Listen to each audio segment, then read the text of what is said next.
Tout à coup, un bruit vient du ciel. C'est comme le souffle d'un violent coup de vent. Le bruit remplit toute la maison où ils sont assis. Alors ils voient apparaître des langues, comme des langues de feu. Elles se séparent, elles se posent sur chacun d'eux. Tous sont remplis de l'Esprit Saint et ils se mettent à parler en d'autres langues. C'est l'Esprit qui leur donne de faire cela. À Jérusalem, il y a des Juifs venus de tous les pays du monde. Ce sont des gens fidèles à Dieu. Quand ils entendent ce bruit, ils se rassemblent en foule. Ils sont profondément surpris parce que chacun entend les croyants parler dans sa langue. 7. Oui, verset 7. Ils sont très étonnés et pleins d'admiration et ils disent: tous ces gens qui parlent sont bien de Galilée. Amen. Amen. Monsieur l'asseoir. Il dit en version Lucien, le jour de la Pentecôte, ils étaient tous ensemble dans le même lieu. Les disciples ont pris la résolution de s'enfermer dans cette chambre qu'on appelle la chambre haute. Et la Bible dit pendant 10 jours, ils étaient en train de chercher la face de Dieu. Et le 10e jour tombait, le jour de la Pentecôte. Ils étaient assis et d'un coup, il y a eu un vent impétueux. Et ce vent a tout changé. Bien aimé, le vent dont il est question, c'est la puissance de Dieu. Vous voyez naturellement un violent vent parlait tout sur son chemin. Un violent vent change tout, change la direction de certaines choses. Et ce vent qui était la présence de Dieu, la Bible dit, il a changé tout son passage. Il a balayé même tout ce qui n'était pas, je veux dire, agréable aux yeux de Dieu dans la vie des apôtres. Un homme comme Pierre, lorsque ce vent impétueux visite sa vie, il cherche la peur de Pierre. Il cherche tout ce que Pierre ne pouvait pas faire auparavant. Et il installe la présence de Dieu. Et lorsque Pierre sort, il devient une nouvelle personne. Pourquoi? Parce qu'il a été revêtu de la puissance de Dieu. Ce vent est le vent dont tout chrétien doit avoir, la puissance de Dieu, pour que sa vie change, pour que sa vie soit sous la conduite du Saint-Esprit, pour que sa vie soit agitée par Dieu. Tout enfant de Dieu doit pouvoir être sous le contrôle du vent de l'Éternel. As-tu déjà rencontré ce vent impétueux?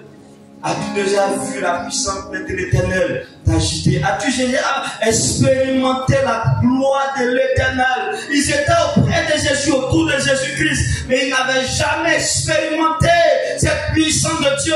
On peut être à l'église et n'a jamais expérimenté cette puissance. Mais ce matin, c'est une occasion que le Seigneur nous donne d'expérimenter la puissance de Dieu. La Bible dit, ils étaient tous ensemble et ils ont été touchés par cette puissance. Et ils se posaient sur la vie de tout un chacun une langue semblable à des langues de feu, et ils ont commencé à s'exprimer.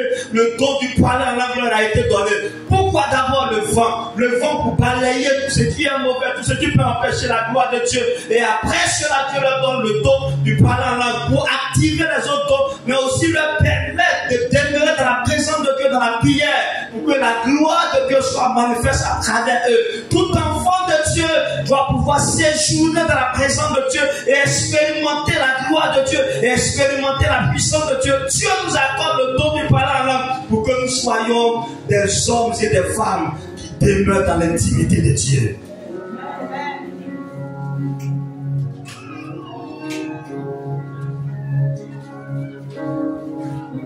Il y eut un vent impétueux. Et ce vent a tout changé. Quel est le bruit que tu entends? Quel est le vent qui souffle dans ta vie? Il y a eu plusieurs vents, mais les apôtres ont expérimenté un seul vent, le vent impétueux. Et ce vent a changé l'histoire de leur vie. Et ce vent a fait naître l'église. Et ce vent leur a donné de vivre des choses extraordinaires. Quand tu vas sortir de ce lieu ce matin, de cette présence de Dieu, de la gloire de Dieu ce matin, que ta vie ne soit plus jamais pareille. Un homme comme Pierre, il n'avait même pas été contacté. Il avait renié Jésus-Christ. Il dit, je ne l'ai jamais connu. Mais ce jour-là, parce que ce vent a balayé cette peur, a balayé tout ce qui est lacune en lui, il n'a pas craint sa vie, il s'est levé, il s'est tenu debout. Il dit, homme frère, personne n'a dit, d'ailleurs nous sommes à la 3e heure. À cette heure, la personne ne peut même trouver un bar ouvert pour pouvoir quoi que ce soit. Et même s'il en avait chez lui, ça ne pouvait pas le rendre ivre. Mais nous sommes ivres du Saint-Esprit. Quelque chose s'est passé. Une expérience nouvelle s'est levée dans notre vie. Nous avons expérimenté quelque chose. Vous avez vu Jésus sous la forme d'un homme, mais nous l'avons vu sous la forme de la puissance de Dieu. C'est Jésus que vous avez tué, qui a été enlevé au ciel. Il n'est pas venu en personne, mais il est venu par son esprit, par sa présence, pour nous donner sa force de continuer l'œuvre pour laquelle il est venu sur la terre. Alors nous ne sommes plus nous-mêmes, parce qu'il habite en nous. C'est pour ça que Paul dit, si je vis, ce n'est plus moi qui vis, mais c'est Jésus-Christ qui vit en moi. Pourquoi? Parce que son corps ne lui appartient plus, sa vie ne lui appartient plus, ses décisions ne lui appartiennent plus. Il agit sous l'ordre du Seigneur et il voit Dieu glorifier son nom.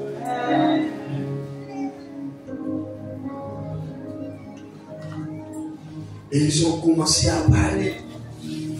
Les Arabes qui étaient là, les prosélytes qui étaient là, les Juifs qui étaient là, chacun les entendait parler. J'ai dit en semaine concernant le don du parler en langue, que le don peut être un don, une langue des anges, comme aussi une langue des hommes. Et ici, ils ont parlé, ils ont exprimé des langues des hommes. Tous ceux qui étaient là les entendaient glorifier Dieu dans leur langue maternelle. Comment des gens qui n'ont jamais appris l'arabe ont commencé à parler l'arabe comme si c'était leur langue maternelle?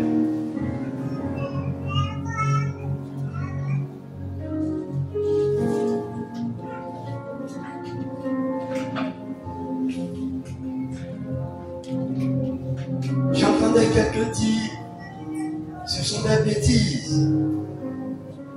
Comment des gens qui sont sensés, qui sont intelligents, vont dire des choses qu'on ne peut pas comprendre, qui sont sans raisonnement. Le parler en langue a un fondement biblique et il est bien posé. La Bible dit, celui qui parle en langue, il ne parle pas aux hommes, mais il parle à Dieu. Quand il commence à parler, il communique avec Dieu, il parle avec les anges, et la présence de Dieu agit et descend pour accomplir ce pourquoi Dieu lui met à cœur d'exprimer cette langue. On ne parle pas à un homme. Si les hommes ne comprennent pas, c'est leur problème. Si les hommes pensent que c'est de la bêtise, c'est leur problème. Nous n'avons pas affaire à ces hommes quand nous employons ce don, mais nous avons affaire à Dieu, nous communiquons avec Dieu, parce que nous voulons expérimenter quelque chose avec Dieu. Nous voulons vivre la plénitude de Dieu. Nous voulons vivre la grandeur de Dieu. Nous voulons vivre la gloire de Dieu. Alors si les hommes ne nous comprennent pas, c'est pas grave. Mais Dieu va utiliser ces choses pour glorifier son nom.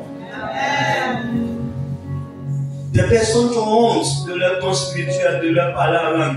Non, c'est comme peut-être s'ils parlent, les gens se moquent de toi. Qu'ils se moquent de toi, mais toi glorifie Dieu. Nous sert-il à un homme de perdre son âme, de gagner tout le monde entier, de perdre son âme en retour. L'avantage d'un homme, c'est de perdre tout sur la terre et de gagner le ciel. Parce que un jour, nous mourrons, mais nous n'irons pas avec tout ce que nous avons acquis sur la terre. Tout restera. Si je ne sais pas si vous avez déjà assisté à un enterrement d'un riche, peu importe ce qu'il a acquis comme bien sur la terre, il a la même dimension qu'un pauvre qui n'a rien. On ne creusera pas ton trou plus gros que celui qui n'a rien. C'est la même dimension. Alors que sert-il à un homme de pourrir des choses, derrière des choses qui sont sans valeur et de pas les laisser partir? Ce qui est important pour l'homme, c'est la puissance et la gloire de Dieu. Recherche la gloire de Dieu et tu verras Dieu bâtir ta vie.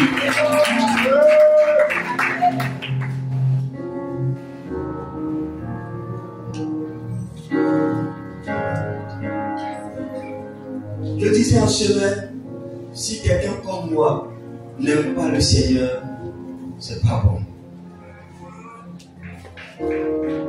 Quelqu'un qui était rien. Voici ma tante. Matin, je suis là, petit déjeuner. À midi, je suis là. Le soir, je suis là.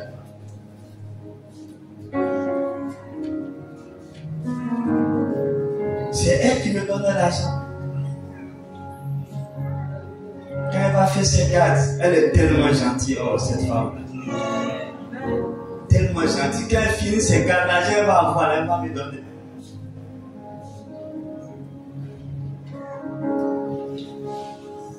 Mais Dieu a commencé à écrire notre histoire.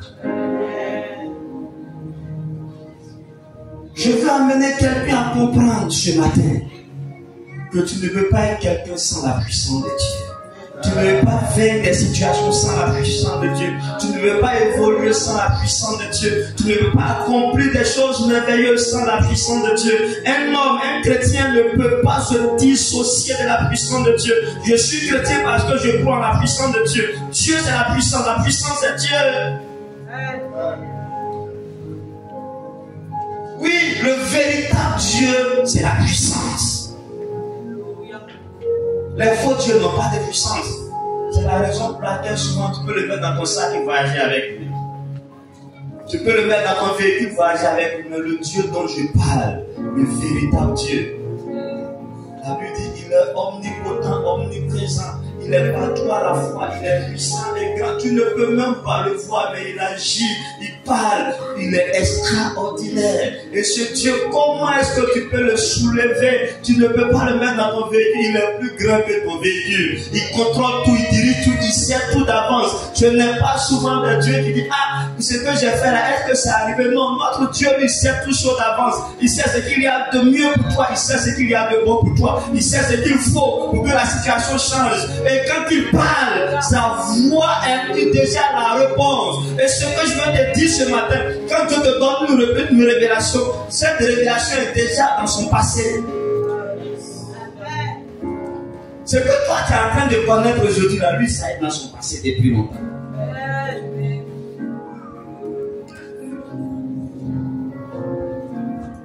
Recherchons la puissance de Dieu. Ne soyons pas des chrétiens de dimanche. Parce que notre vie ne se limite pas au dimanche. Notre vie, c'est du lundi au dimanche. Quand tu es un chrétien de dimanche, que fais-tu des autres jours, des 6 autres jours, sans Dieu?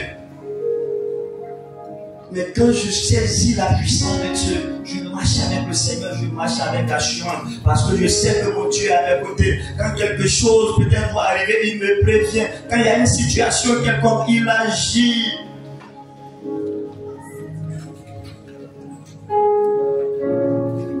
Même quand je dois voyager, la Bible dit, l'Éternel est le Dieu qui bénit le départ et l'arrivée. Je prépare toutes choses, même si il y avait un accident qui avait été préparé à cause de ce que je suis dans ce véhicule, il n'y aura pas d'accident. Le pire plan, le piège, ça va échouer parce que la gloire de Dieu est avec moi. Dieu ne fait pas d'accident, donc je ne mourrai pas. Je passerai, je traverserai, je réussirai ce voyage et je reviendrai sain et sauf au nom de Jésus de Nazareth.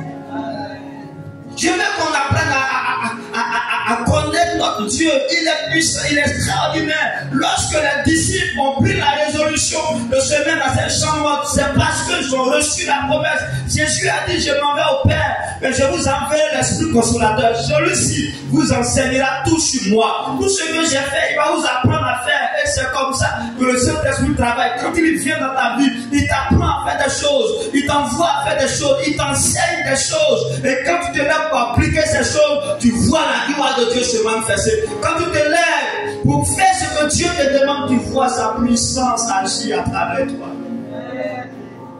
Et c'est ce que les apôtres ont vu. Après ce jour, dans Actes chapitre 2, nous passons à Actes chapitre 3. Et Pierre et Jean venaient juste d'être baptisés du Saint-Esprit, d'avoir la puissance de Dieu. Mais dans cette nouvelle vie, dans ce nouveau départ, ils sont devant le portique de Salomon. Il y avait un paralytique devant ce portique. La Bible dit, cet homme était malade depuis longtemps. Il n'avait personne, il n'avait pas de solution. La médecine dans son temps ne pouvait pas le relever. Les médicaments traditionnels ne pouvaient pas le relever.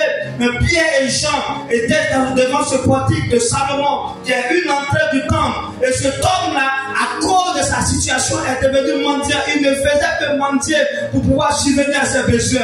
Et lorsque Pierre et Paul arrivent là, ils les voient comme les autres hommes. Or, ce qu'ils ne savaient pas à la veille, il y a quelque temps avant, leur vie allait changer. Ils habitent au milieu du peuple, mais ils ne sont plus comme tout le monde. Ils voient Pierre et Jean, il leur dit, donnez-moi quelque chose pour prendre soin de moi. Pierre et Jean le regardent, il dit, nous n'avons ni or ni argent à te donner. Nous avons autre chose plus importante que ce que toi tu vois aujourd'hui, ce que tu recherches. Nous n'avons ni or ni argent, mais au nom de Jésus-Christ, lève-toi et marche. Ils ne prennent pas la main. La Bible dit, d'un pont, il se lève, ses chevilles s'affermissent et il commence à marcher. Un homme ordinaire ne peut pas produire ces choses, mais ce sont des hommes remplis de la puissance de Dieu qui peuvent dire à quelqu'un, lève-toi et marche, et il se lève et marche. Et la Bible dit, cet homme glorifiait Dieu, il est entré dans le temple et il a commencé à célébrer pour dire, Pierre et Jean m'ont aidé par le nom de Jésus-Christ, que nous avons tous rejeté à me tenir debout aujourd'hui. Sans ce Jésus, je suis sans espoir. Sans ce Jésus, je n'ai pas d'avenir. Sans ce Jésus, je serais resté assis. Sans ce Jésus, ma vie était finie. Je ne pourrais plus rien faire. Mais parce que j'ai rencontré Jésus-Christ, ma vie a changé. Bien aimé, quand tu rencontres Jésus-Christ, quelque chose change dans ta vie. Il ne peut pas te laisser au même niveau. Il te fait passer d'un point A à un point B. Parce que c'est ça l'important de la rencontre avec le Seigneur Jésus. Beaucoup d'entre nous ici pouvons rendre témoignage que quand nous avons accepté véritablement le Seigneur Jésus, quelque chose a changé. Là où nous avons échoué hier, ou là où nous étions en train de buter sur des choses, Jésus nous a donné la victoire. Jésus a fait de sorte qu'aujourd'hui, nous devenons celui que nous sommes. Nous devenons quelqu'un dans la société et que nous soyons sur la personne que nous sommes aujourd'hui. Pierre et Jean, ils ont changé la vie de cet homme. Pierre, il n'avait aucun avenir. Il dit sa vie était rattachée et limitée à la pêche. Par moment, il ne savait pas quoi faire parce que la pêche ne rapportait rien. Mais lorsqu'il a rencontré le Seigneur Jésus, sa vie a changé. Il a oublié la pêche parce que ce que Jésus faisait était plus important que la pêche traditionnelle qu'il faisait. Bien aimé, recherchons la puissance de Dieu.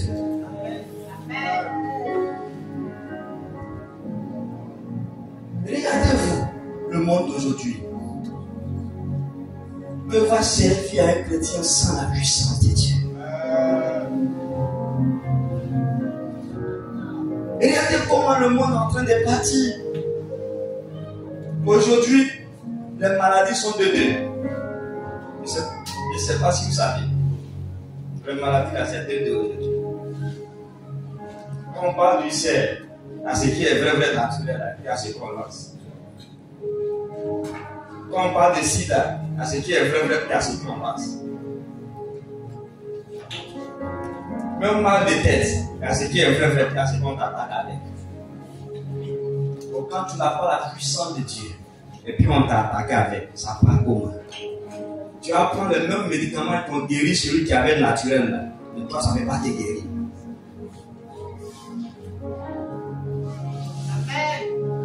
Il te faut la puissance de Dieu.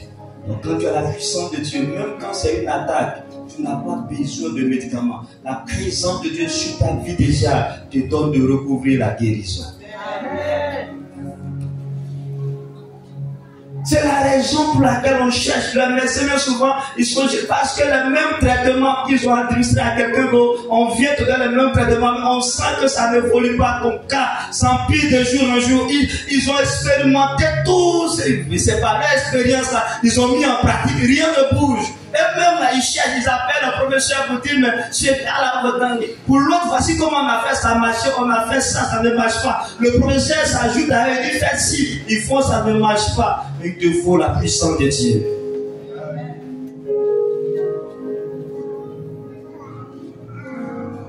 Je suis en train de vous montrer l'importance d'avoir la puissance de Dieu dans sa vie. Sans la puissance de Dieu, comment moi je peux me tenir devant vous? Alléluia. Il y a des gens, si ce n'est pas à cause de la puissance de Dieu, ils n'allaient jamais se marier. Ils n'allaient jamais avoir de foyer, ils n'allaient jamais avoir de travail, ils n'allaient jamais avoir d'enfants. Mais à cause de la puissance de Dieu.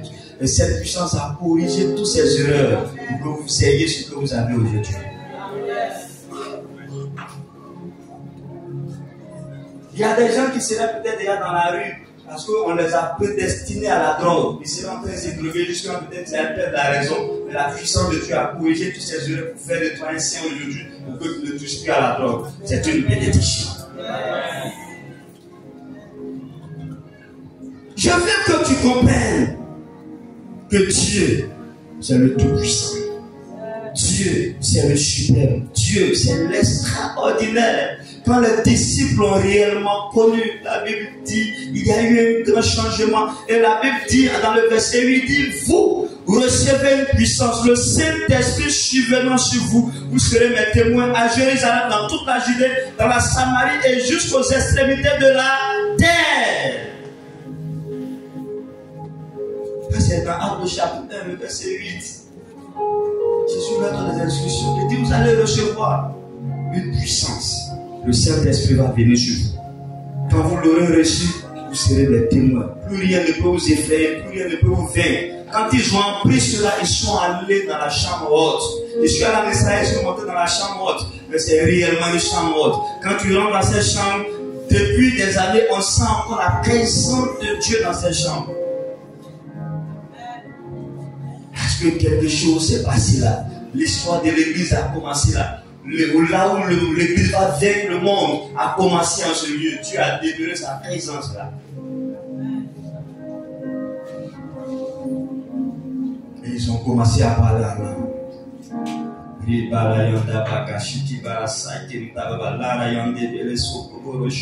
quelque chose se passe quand il prononce ces paroles. Il y a forcément quelque chose qui se passe dans le monde spirituel. Je veux nous emmener à rechercher le parler en langue. Ça te donne de prier des heures et des heures sans que tu ne sois fatigué. Et la Bible dit le parler en langue. Quand on prie, notre intelligence est stérile. Donc on peut même entendre de parler en langue et puis préparer, conduire sa voiture et travailler, ça ne gêne pas. Mais quand tu pries avec ta propre intelligence, tu ne peux pas faire autre chose parce que tu vas te mélanger. Mais avec le parler en langue, si tu ne mélanges rien, tu peux le faire tout au long de la journée sans interruption et sans que cela ne t'empêche de faire quoi que ce soit. C'est une force. Ceux qui ont ce don, ils peuvent se mettre à prier et à prier et à prier et à prier des heures, des heures, des heures, des heures. Et quand ils sortent de ce temps de prière, ils sentent un renouvellement. Ils sentent la grâce de Dieu. Ils sentent la gloire de Dieu. Ils sentent la restauration parfaite dans leur vie. Je veux amener tout un chacun à rechercher ce don et à aimer ce don et à l'employer comme la Bible le décrit.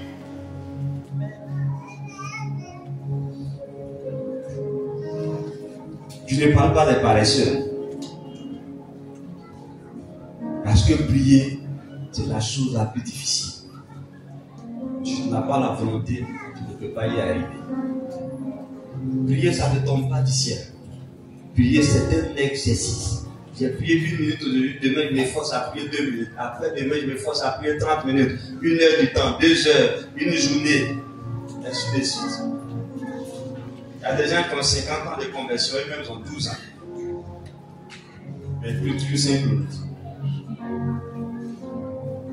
Avec ces 5 minutes, il espère vivre les mêmes expériences que ceux qui prient 48 heures. Et quand tu parles, il dit non, Dieu fait grâce. Oui, Dieu va te faire grâce. Mais la grâce aussi, c'est la grâce. Amen. On dit la grâce, c'est quoi? C'est quelque chose qui est immérité. N'est-ce pas? Maintenant, quand l'autre qui touche plus le cœur, on doit lui donner la chose qui est héritée, il gagne plus que toi. Amen. Non, soyons sérieux. Si tu as une voiture, que tu as à cœur de donner à une personne, et puis il y a 2 personnes qui se présentent. Il y a ta fille, et puis il y a quelqu'un d'autre. Tu donnes à qui? Tu donnes à ta fille. Ou alors, il y a quelqu'un qui te sert loyalement. Et puis, il y a un autre qui te fréquente, mais ça se limite à là. C'est bonjour, bonsoir, il mange et puis il s'en va. Or, l'autre, il te sert loyalement. Tu vas donner à celui qui te sert loyalement. C'est clair, c'est ça la grâce au fait. Il le faisait sans attendre quelque chose. Mais toi, tu décides de récompenser, mais tu lui donnes. L'autre, c'est peut-être juste des merci, tout et tout, mais il n'y a pas de récompense véritable. Alors, quand tu passes du temps dans la prière, ça actionne et ça active beaucoup plus la bénédiction de Dieu dans ta vie et sur ta vie. Alléluia. Qui parle pas en langue?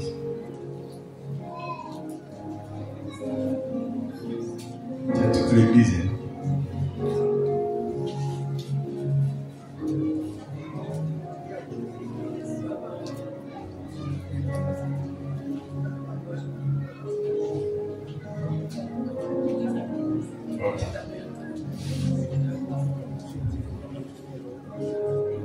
Qui veut parler en langue? Non, je ne pose pas la question. Pourquoi tu ne lèves pas la main parce qu'une première personne a levé la main. Ta main qui est debout là, c'est ton cœur que tu vois. Qui veut parler en langue? J'aime tellement ce don. Je l'aime tellement. Parce qu'il te permet d'expérimenter des choses. Il te permet de voir la main de Dieu et il attire, il rend les autres dons spirituels puissants et efficaces dans ta vie. Mais le plus grand ennemi de ce don, c'est le doute. Je vous dis la vérité, le plus grand ennemi de ce don, c'est le doute. Parce que quand Dieu va te mettre ses paroles à cœur, la puissance descend sur toi et te met ses paroles à cœur. Quand tu vas commencer à penser que c'est, à te dire que ce sont mes propres pensées, le don se retire automatiquement. Dieu ne va pas exercer une pression sur ta mâchoire pour faire sortir ses paroles, c'est pas possible. Il est capable, mais il ne fait pas. Il te permet toi-même d'exprimer cela pour vaincre cette peur, pour vaincre cette hésitation. Une fois que tu l'as vaincu, il prend le contrôle du reste et te donne sa force et sa grâce. J'ai vu des gens sans aucun programme, sans aucune aide de qui que ce soit. Ils ont commencé à parler en langue. Celle qui m'a aidé quand je me suis converti nouvellement à Daloa. Elle a marié aujourd'hui parce qu'elle était venue une fois avec son mari ici. Son mari a prêché. Elle était toute jeune, toute petite. Elle n'est jamais allée à l'école. On lui a parlé du Saint-Esprit. Elle s'est enfermée. Le Saint-Esprit, si tu existes, fais-moi vivre ta puissance. Dans sa chambre, le Saint-Esprit est tombé sur elle. Elle a commencé à parler en de nouvelles langues. Elle parle plusieurs langues spirituelles. Et quand tu parles en langue à côté d'elle, elle peut interpréter en français. Quelqu'un qui n'est jamais allé à l'école. C'est pour ça même que le monsieur l'a marié. Elle dit que c'est extraordinaire.